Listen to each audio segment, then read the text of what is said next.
aramızda aktivistlerimiz hem var. Şunyalı bir samsızcık düşünceleri bilen de. Yani şu berde men Primoy Oraza deyip geçende. Gaharın gelmesin Orazcan. Sende de yanlışları var da şu tayda.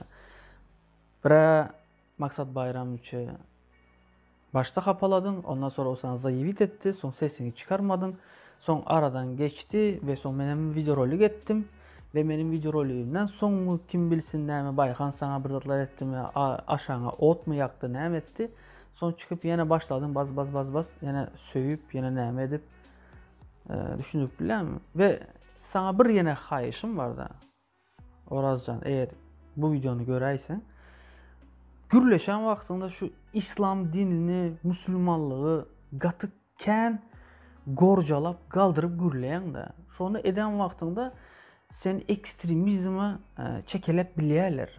Sen özünü indi şu yaşlı yerine koyup gör.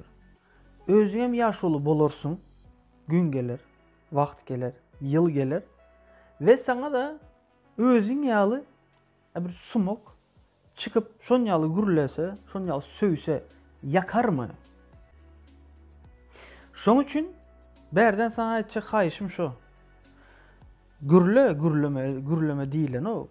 Yani normal medeniyetli çık da gürle, şikayetini ait, nerede yanlışanını ait ve şu tayda videonu bitir, git. Ol adama, gramotun adam, yüzlenen adam.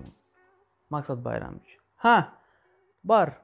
Minusu, plusu var. Lüboy adamda var. Olsuz bulanık sende mi yok? Sende de buket minusların var.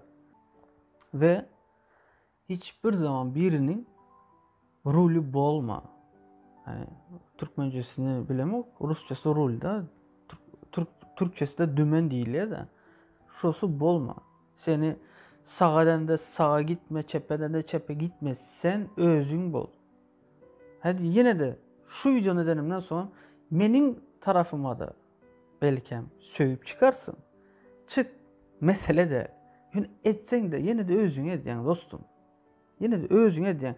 Sen şu çağım diye şu küçücük çağacığını sen fikir eden o. Etsen bunyalı gürlemersin. Sen şunu düşün. Bu merivarotu düşünme de sen imanını şu perzentini düşün. Gelenini düşün. Ve seç ayırıp gürle de ön rakta şu zaten gürlecek olsana gürlemeden fikirlen son gürle. Ne için de her ağzından çıkan irtir yine özüne karşı ulanıp bilerler. Пацаны, вам надо уши помыть, ладно? И за языком следите обязательно.